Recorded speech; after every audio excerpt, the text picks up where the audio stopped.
Dr. Alira Voss stood behind the reinforced observation glass of the Dominion Archive's biosecure holding chamber, her fingers slightly twitching against the data tablet in her grip. The room beyond was sterile, white-lit, and sealed from all contamination. Suspended in the center was a human, the only known survivor from the wreckage of the Solaran vessel Oculus, recovered from the burning impact site on the barren world of Zarnus 9. The creature, no, man, sat restrained, in a grav chair, his limbs cuffed with kinetic dampeners and his neural signals suppressed by an adaptive feedback field. Even so, there was something wrong about how calm he looked. No fear, no confusion, just silence. He had been sitting like that for hours. "Is this normal for his kind?" whispered a technician beside her. Dr. Voss didn't respond immediately. Her gaze was locked on the figure inside. He had one eye swollen shut, dried blood on his jaw, several cracked ribs, and a visibly broken wrist. But he sat upright, still, alert. Eventually, she murmured, "No, nothing about this is normal." She tapped the side of her tablet and brought up the preliminary scans. The human's body temperature was slightly elevated, but within expected parameters. Brain activity showed an unusual pattern, theta and gamma waves alternating rapidly, like someone dreaming and solving complex equations at the same time. The technician leaned closer. "Do we even know his name?" Voss gave a small nod and turned the display. "Commander Elias Wren, pilot for SIRA, the Solar Exploration and Research Agency.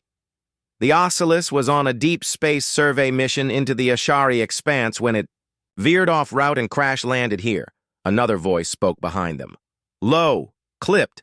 And the rest of the crew?" Overseer Nareth stepped into the chamber, his black uniform immaculate, his posture rigid with practiced disdain. "Dead," Dr. Voss replied. "Disintegrated on entry. The human, Commander Wren, ejected during the final 15 seconds before. Hull collapse. Manual override. No AI involved." Nareth's eyes narrowed. "You're saying he survived atmospheric breach, orbital flame shear, and a ground impact, all while conscious?" "Yes." "Impossible." "That's what I said." They both turned back to the chamber. Elias didn't react to their stares. He just kept watching the room, slowly, methodically, like he was mapping every exit, every weakness, every camera. Voss felt a small chill trace the back of her neck. "This isn't just biological resilience," she said. "He walked out of that crater with 2 fractured legs, and not limping, walking." Nareth folded his arms behind his back. "Have we attempted communication?" "We tried standard Concordian trade speech and low-frequency neural pulses.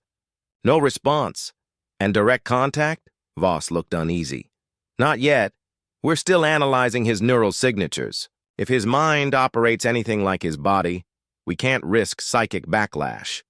There was a long pause between them, the kind that didn't need to be filled with words. Finally, Nareth said, "Perhaps this Solaran is not a scout." Voss raised an eyebrow. "What then?" He turned to her fully. "A message." Before she could reply, a soft beep echoed from the console. A proximity sensor had triggered. Inside the chamber, the human was now facing the observation glass, staring directly at them. His only good eye was fixed and sharp. Not wild, not panicked. Focused, he tilted his head just slightly. Then his lips moved. Voss instinctively hit record and magnified the video. The room was soundproof, but she didn't need audio. She could read his lips clearly. "Let Solara know. I arrived." She stiffened. Her throat tightened. Not survived, arrived. It wasn't desperation. It wasn't fear. It was a declaration. Overseer Nareth broke the silence. "Begin full-spectrum biological analysis. I want every molecule mapped." Dr. Voss didn't look away. He wasn't supposed to make it. "No," Nareth said, already turning to leave. but I think they knew he would. Inside the chamber, Commander Elias Wren leaned back slowly into the chair, as if the show was just beginning. And he was, waiting for his next audience. The main laboratory beneath the Dominion archive buzzed with quiet urgency. Holograms floated in the air like ghosts, cell diagrams, pulse readings, neurological heat maps. All of them focused on one anomaly. The human male, Commander Elias. Dr. Alira Vos stood in the center of the chaos, surrounded by a dozen science officers and medtechs. The chamber was cold, scrubbed, and sterile, just like the culture protocols demanded when dealing with unknown biology. But there was nothing about this situation that felt sterile or controlled. She stared at the latest bioscan results, her fingers curling slightly around the edge of the console. "This can't be right," she muttered. Across the room, a bioengineer looked up. "What part?" Voss tilted the screen toward him. "All of it." The scan showed Elias's internal injuries from the crash, dozens of them.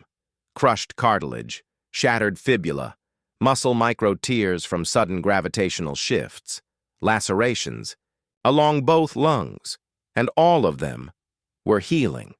Not over weeks, not over days, within hours. The AI's simulation projected a full recovery in just under 16 hours. For any other species, that would be classed as impossible regeneration. Yet the data kept updating in real time, and the curves were steepening. "The bone reformation rate is accelerating," said the technician. "He's not just healing, his body is adapting." Voss's eyes narrowed. "Explain." The tech hesitated. "It's as if each injury triggers a faster response in the future. Like, his cells remember the damage and improve the next repair cycle. It's not healing, it's optimization." Before she could respond, Overseer Nareth entered the lab, flanked by two guards in matte black armor. His presence silenced the room like a curtain dropping over a stage. He walked up beside Voss and gestured to the projected data. "So the rumors are true." "They're worse," Voss replied, voice low. "Every major biological system in his body is running at combat-grade efficiency. His immune system responded to our sedatives within 2 minutes and neutralized them. We had to cycle through 17 compounds just to keep him compliant." Nareth studied the data for a moment, then spoke. "Is it cybernetic enhancement?" "No. These aren't implants. We've scanned him from cortex to bloodstream. Every improvement is organic. His blood alone contains protein structures I've never seen before. Some of them look like they're capable of reconfiguring under stress." Nareth turned sharply toward her. "Are you saying his blood is intelligent?"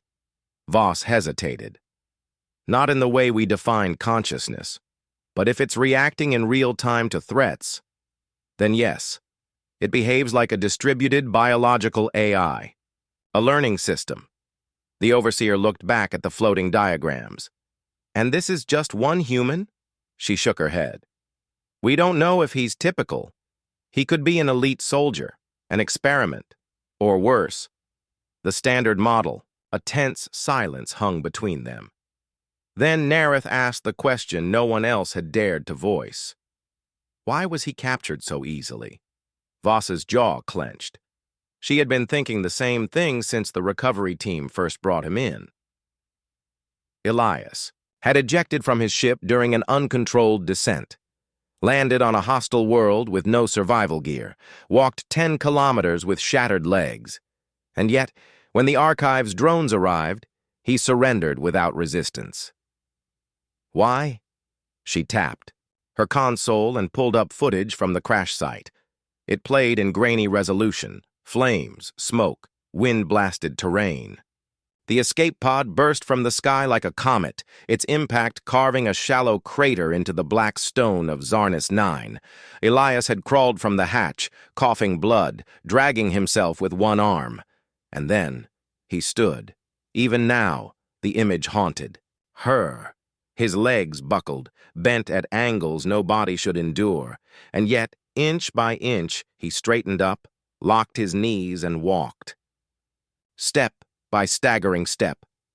A man whose body should have collapsed entirely chose instead to move forward. Nereth spoke again, quietly.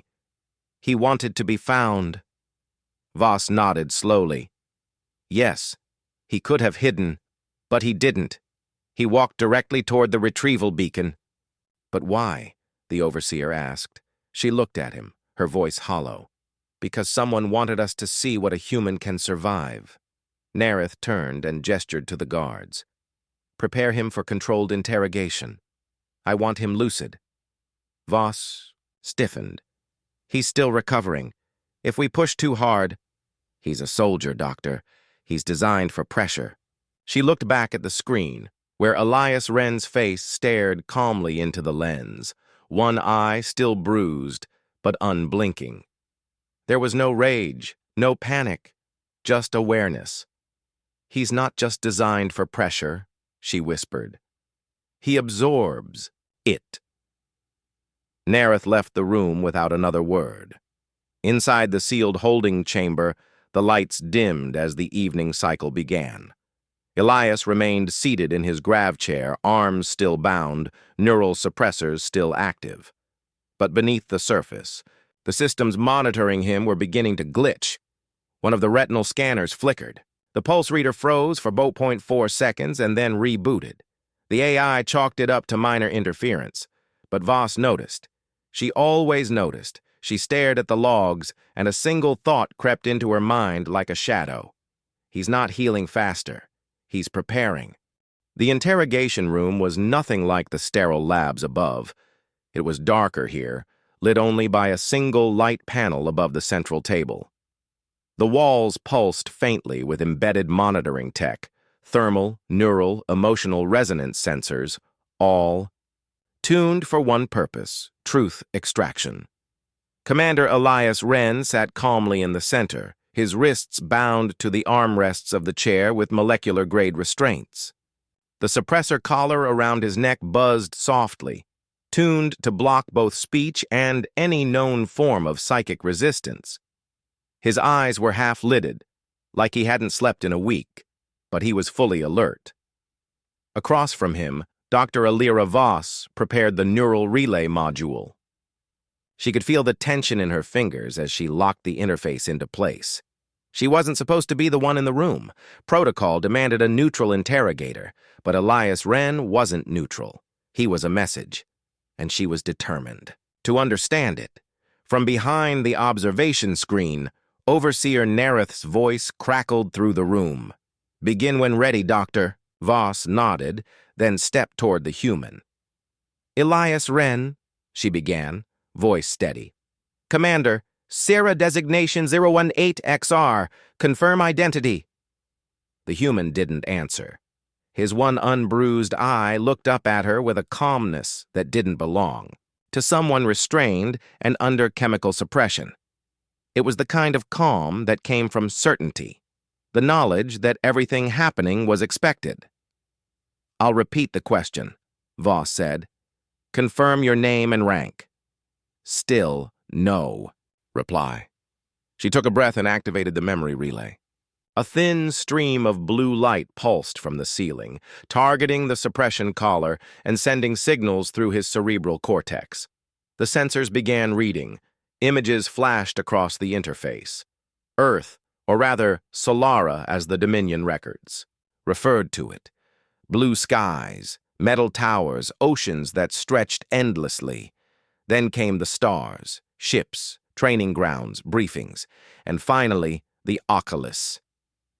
Voss watched the sequence, stunned. The human had volunteered for the mission. Not been ordered, volunteered. He knew the expanse was unstable.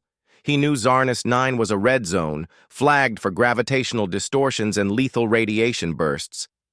And yet, he went. Why? She asked, more to herself than to him.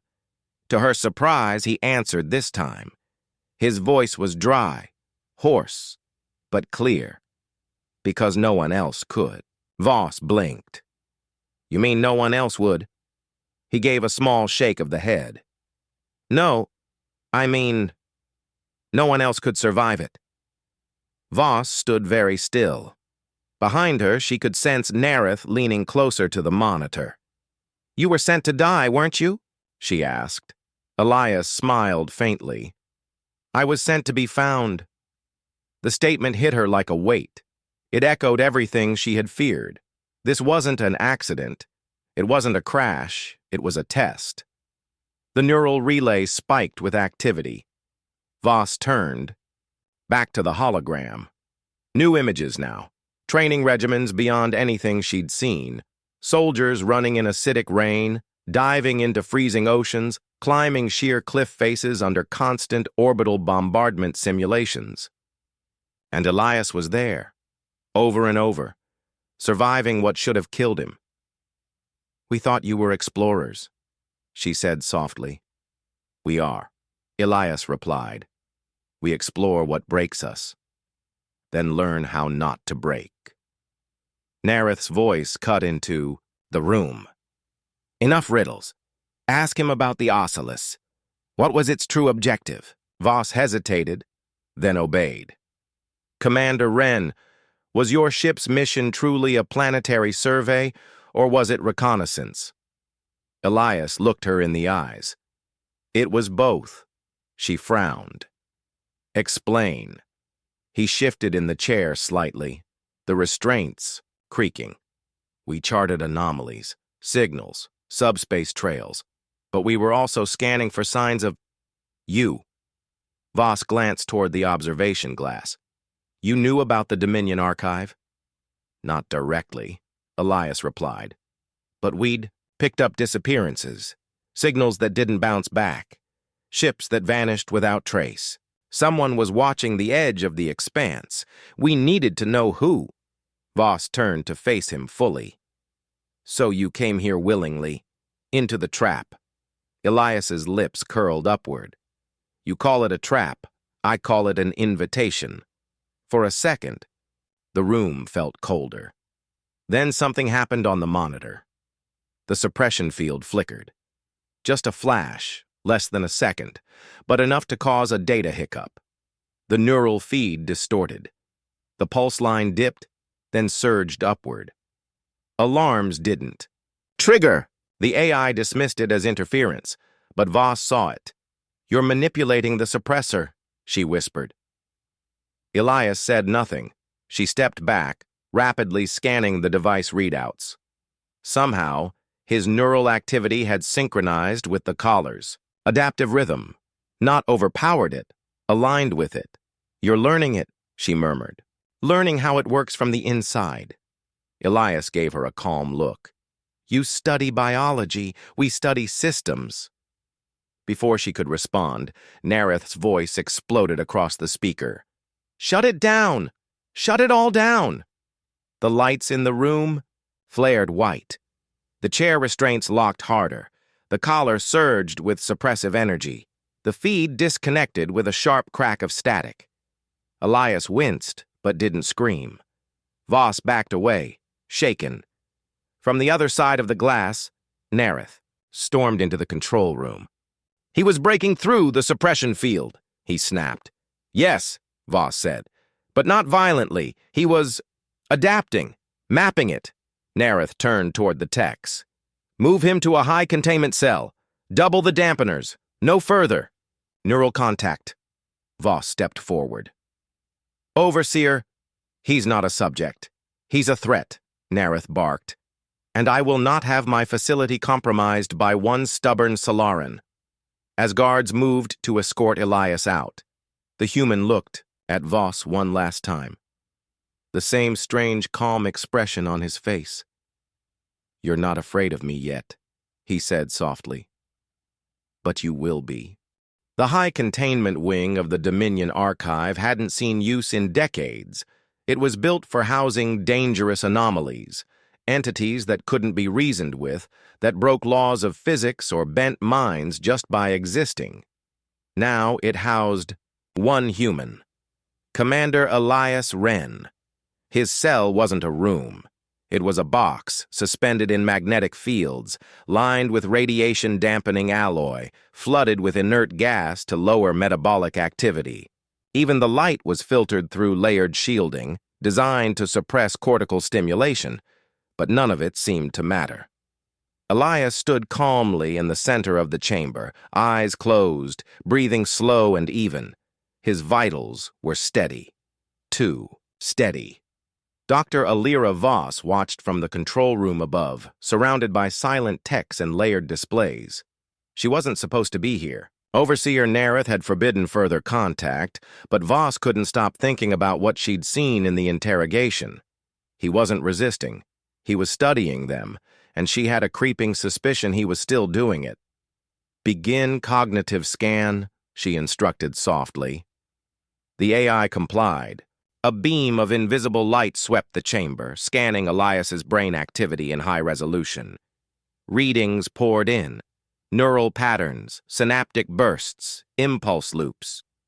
Voss leaned forward. What? Instead of signs of psychological stress or sedation effects, Elias's mind showed rapid organization. Segments of his brain were firing in coordination rarely seen outside of machine-assisted minds. Memory, calculation, sensory recall, working in tandem like a network. One of the techs blinked at the data. "It's not random. He's reviewing everything." Voss nodded slowly. "Every sound, every system hum, every pattern in the lights. He's memorizing the architecture." Another scan revealed more. Heart rate increases when a guard walked past. Micro-muscle twitches timed with cell pulses. The man wasn't resting. He was rehearsing. Voss tapped into the environmental audio feed and spoke through the one-way intercom. "Why aren't you asleep, Elias?"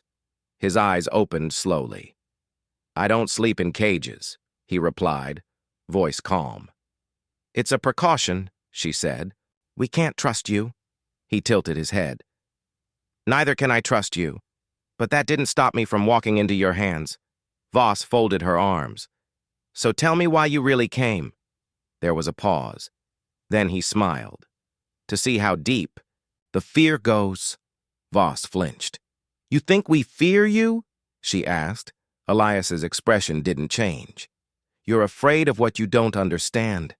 And what you don't understand is that I'm just the first." Her blood went cold. Behind her, the observation techs whispered nervously.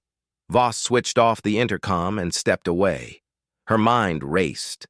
That kind of confidence, it wasn't arrogance, it was intent. Purpose. He knew something. Back in the main command chamber, Nareth stood watching a different feed.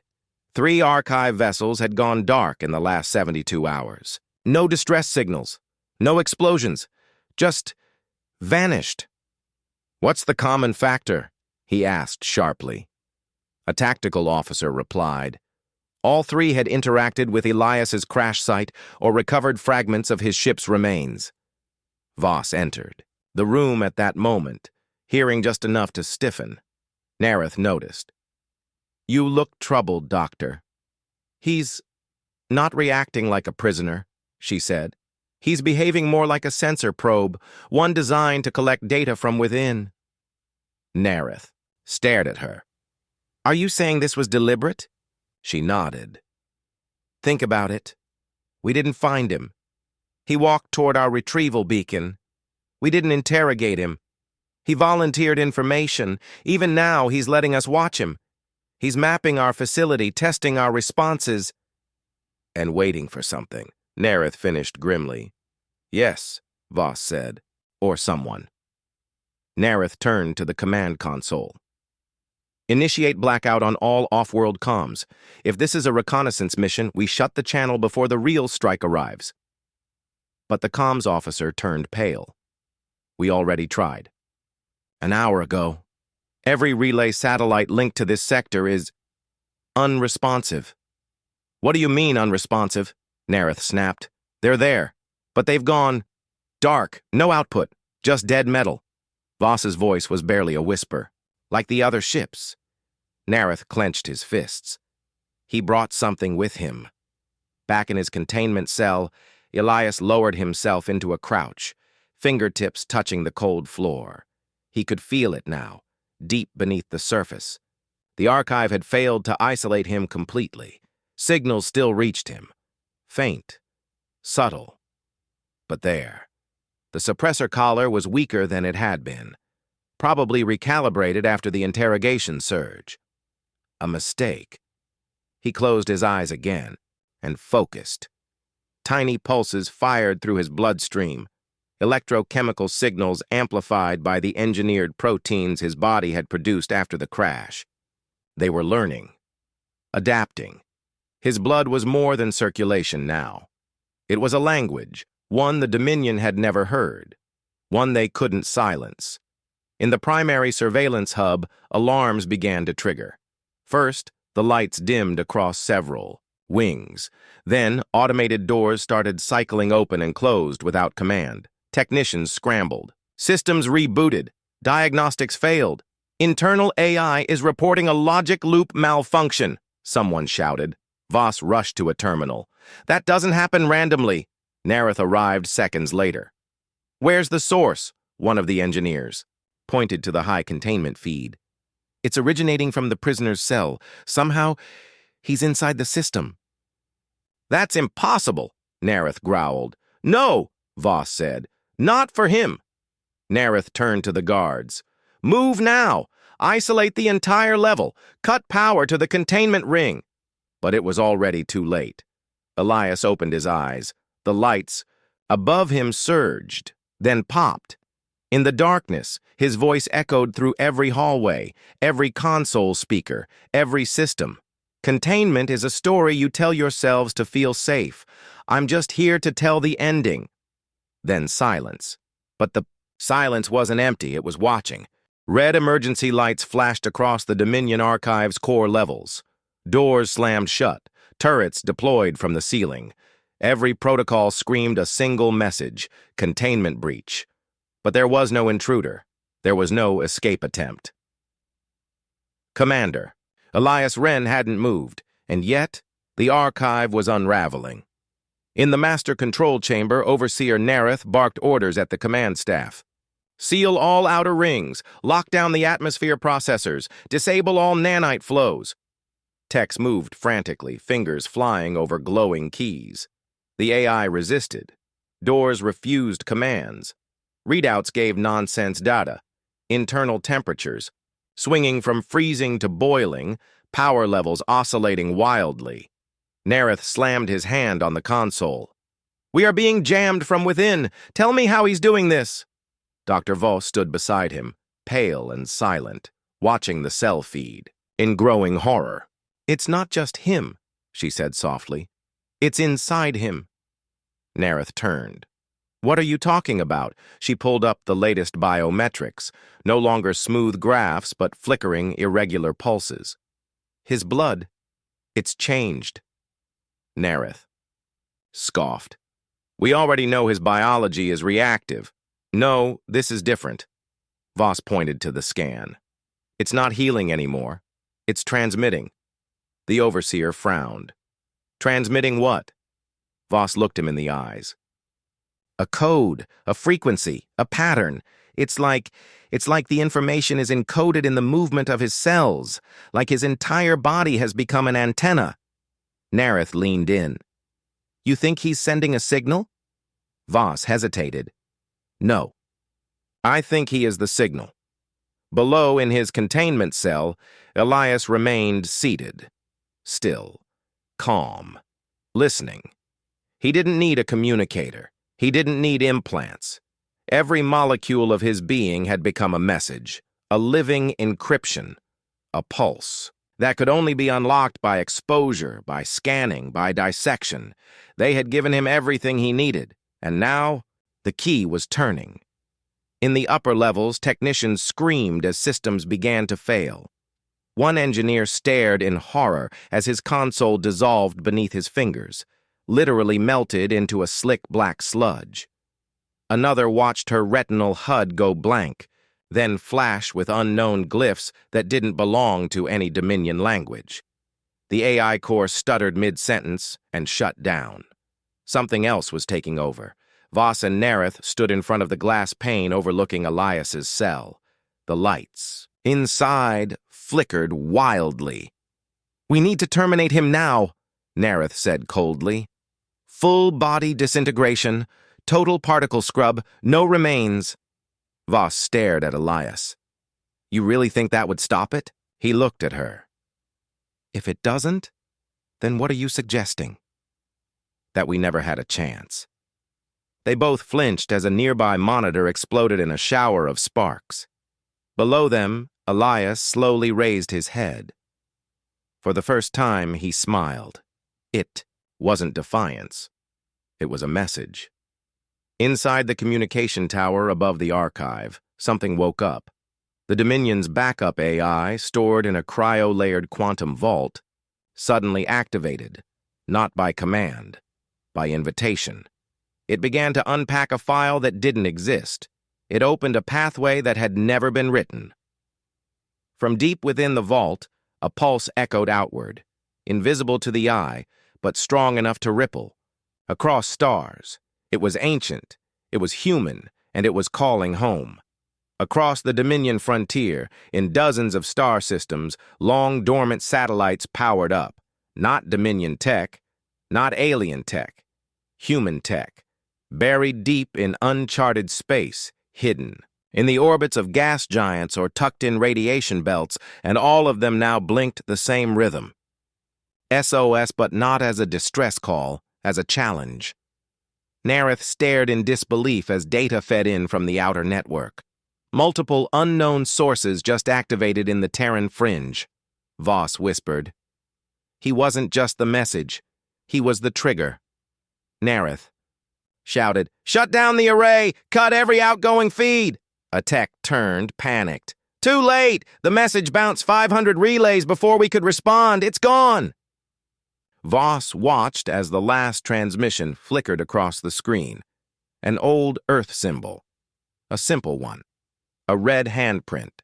And below it, 3 words in Terran Basic. "We remember everything." Inside his cell, Elias stood. The restraints failed without. A sound. The air shifted around him, not from a weapon, from presence. Voss stumbled backward, eyes wide. "What's happening to him?" Elias looked up. His voice came through every speaker, calm and final. "You studied me like I was a sample. A puzzle." He stepped toward the glass. "I was never alone." He placed one hand on the glass. Behind him, shadows began to form. Not people, not machines, just shapes, echoes, flickers of something waiting. He smiled once more. "And now you've invited the rest of us in." The outermost Dominion defense net, known as Barrier Array Theta, was designed to intercept anything moving faster than light. Over 9,000 autonomous Sentry satellites, plasma thread mines, and entanglement disruptors stretched across 12 sectors. Nothing had ever broken through. Until now. The first alert came as a whisper. A single satellite near the binary star system of Ryath 9 blinked offline. No explosion, no impact, just gone. The second vanished, 3.2 seconds later. Then 5 more. Then 100. Then all of them. By the time the Dominion's Fleet Command received the alert, there was nothing left to investigate. Every sensor node, every buoy, every weapon was gone. Not destroyed. Erased. No wreckage, no trails, just silent, sterile emptiness. Back at the Dominion archive, Overseer Nerith stood frozen as this data streamed in.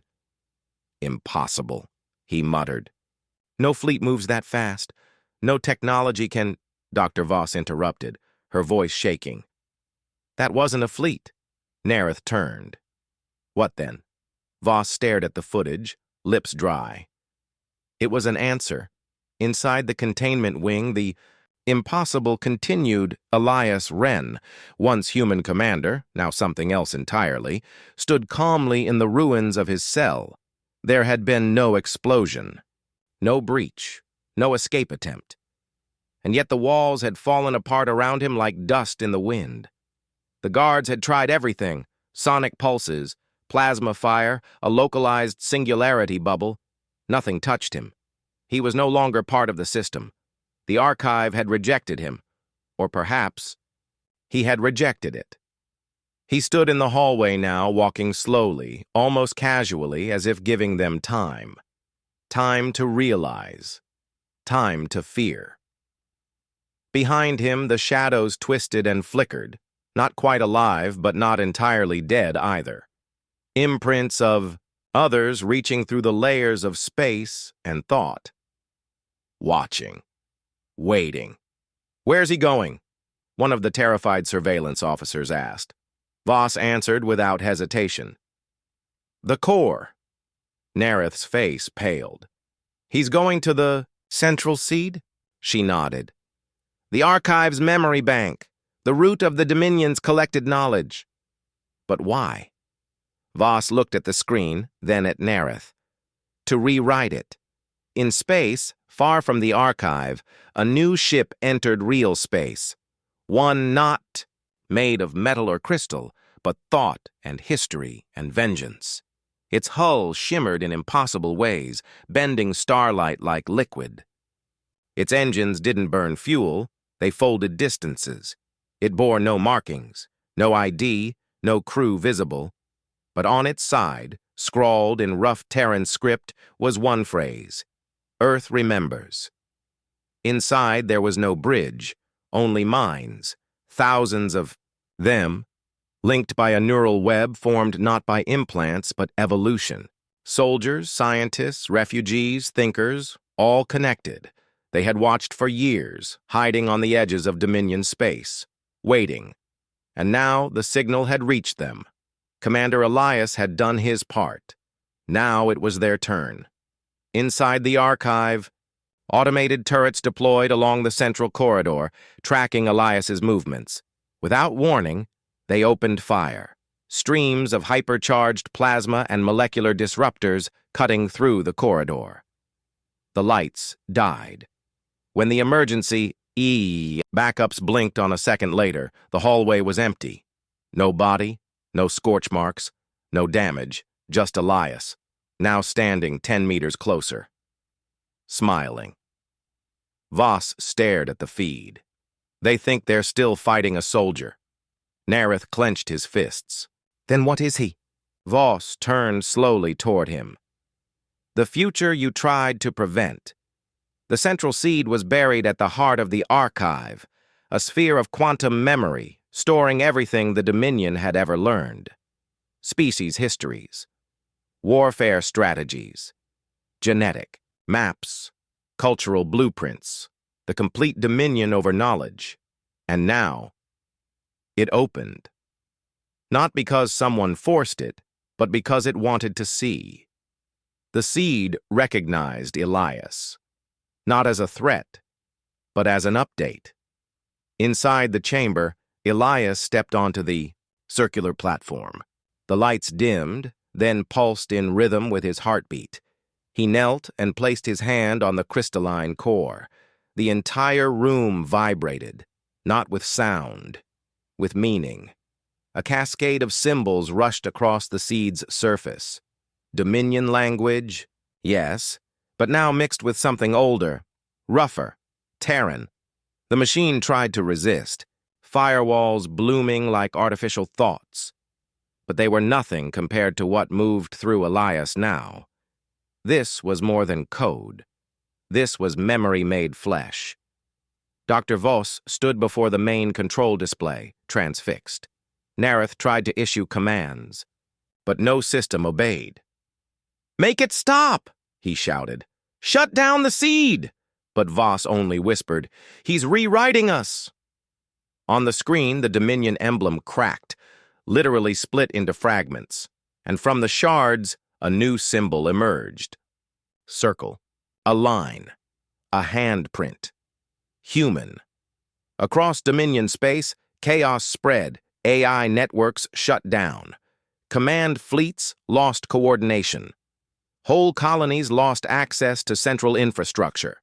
And in their place, Ghost signals whispered through the void, signals written, in Earth languages, forgotten dialects, coded memories, not words of war, but warnings.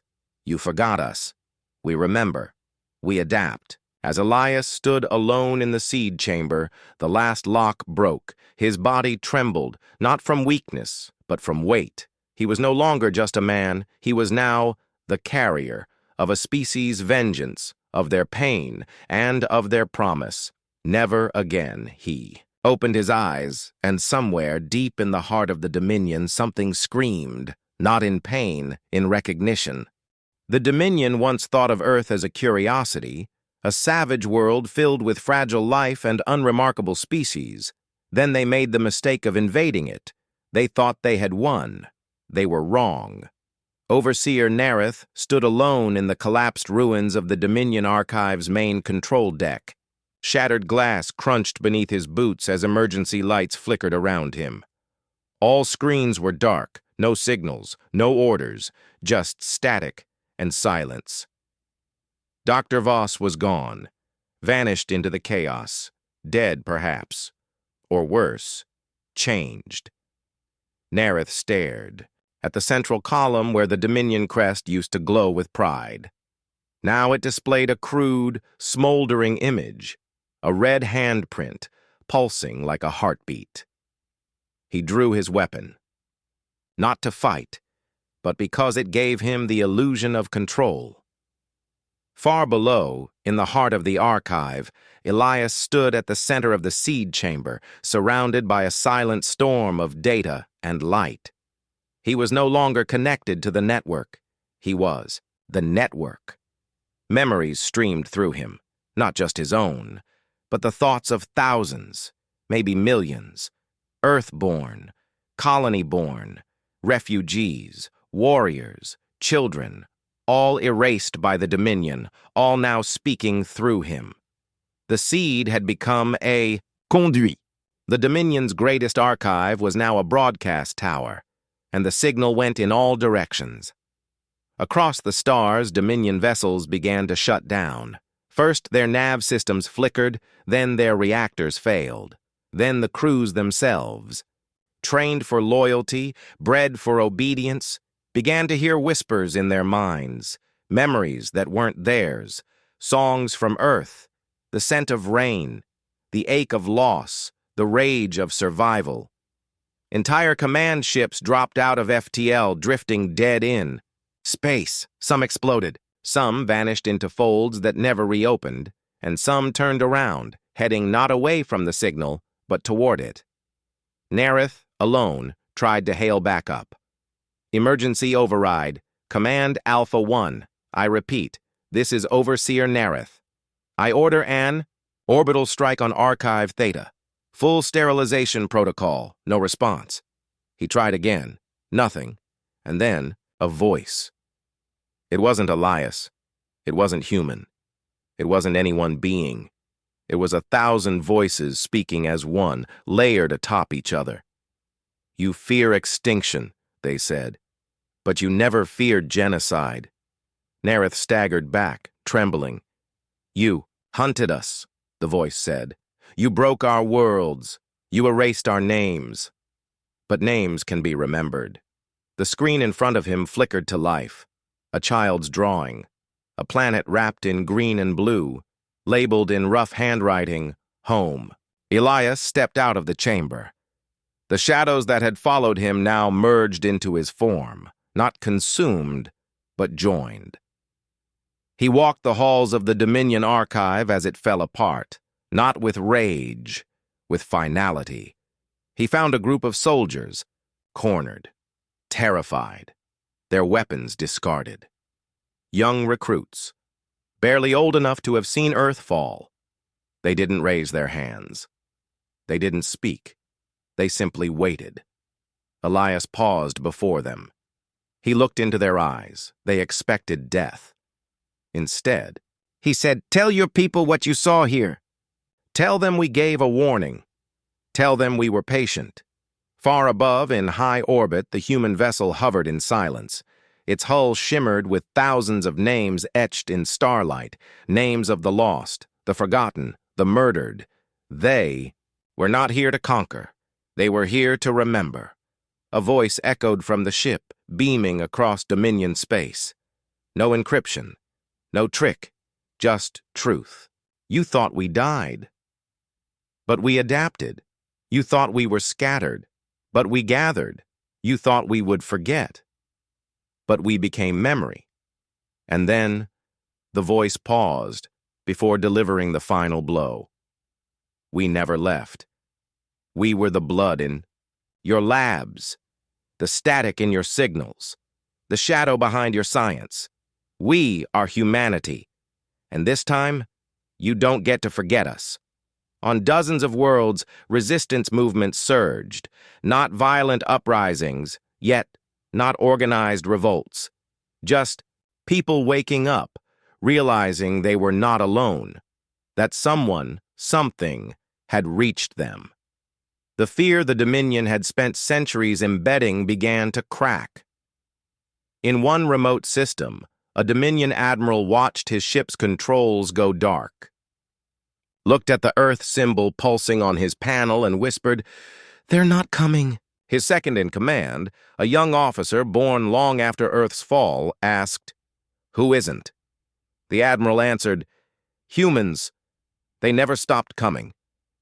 Back in the archive, as flames crept across broken circuits, Elias found Overseer. Nereth collapsed beside a fallen beam. The once proud architect of the Terran suppression was now coughing, bleeding, barely conscious. He looked up at Elias. "Why?" he asked, voice raw. "You could have killed us all." Elias knelt beside him. "I could have," he said. "But we didn't come to kill you." He leaned in closer. "We came to make sure you remember." Nereth blinked. "Remember what?" Elias stood, eyes glowing with quiet power. "That we endured. That we evolved. That we warned you." Outside, the human vessel began to rise, the signal completed. The shadows retracted. And across the stars, as silence returned, one final message echoed. "We are the children of Earth, and we never needed your mercy. Only time."